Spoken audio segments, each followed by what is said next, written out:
constantly shift back and forth between being terrified of AI and just morbidly fascinated by it. The truth is, it doesn't seem to be going anywhere. So I figure I might as well immerse myself in it and help, train the direction that it's going in, or at least benefit from its emergence. So for the next few weeks, I'm going to be experimenting with AI and something I love, which is Dungeons and Dragons. I did a quick test the other day just with Chat GPT and a friend, and we tried to run ourselves through an adventure.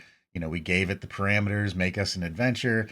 Here's our characters. It actually helped us build our characters, which is pretty crazy. And I don't know how much of this is sanctioned by Wizards of the Coast, but here we are. So my other passion is video games. I've been developing video games for about 20 years.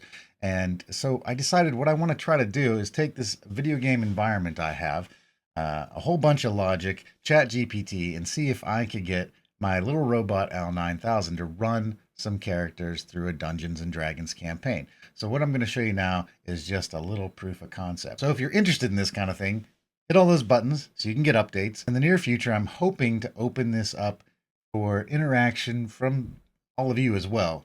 We'll see how that goes. There's a lot of logic problems to solve still. Anyways, here's my proof of concept. As the goblins see their companion take damage from your radiant energy in Zap's glaive, they grow even more determined to strike back.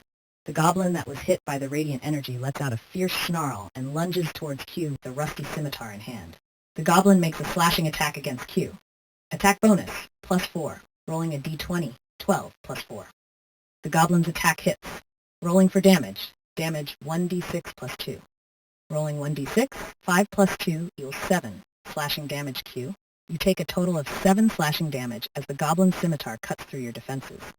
How do you react to the goblin's attack, and what is your next move? As Q quickly reaches for a potion of healing, he gulps it down, restoring 2d4 +2 hit points to his health. Rolling for healing, minus 2d4, 4, 3, total 4 + 3 + 2 equals 9 hit points restored. Q's current hit points increase by 9, bringing him back to 14 hit points. His wounds start to close up as the magical potion mends his injuries. What would you like to do next? As Zap turns towards the closest injured goblin, he sees it ready to strike again. With a determined look, he raises his glaive and charges in for an attack. Zap swings his glaive at the injured goblin. Attack bonus, 2. Rolling a d20, 18. Zap's attack hits the goblin. Rolling for damage. Glaive damage, 1d10 slashing. Rolling the damage, 8 slashing damage. Zap's glaive slices through the goblin, dealing 8 slashing damage and taking it down, causing it to fall to the ground defeated.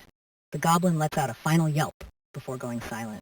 The remaining goblins watch with widening eyes, realizing the might of the adventurers they face. As the goblins see their fallen comrade at the hands of Q and Zap, they grow more frenzied and determined to avenge their fallen ally. One of the goblins, wielding a rusty scimitar, charges towards Q, attempting to strike a vicious blow. The goblin swings its scimitar at Q. Attack bonus, +4.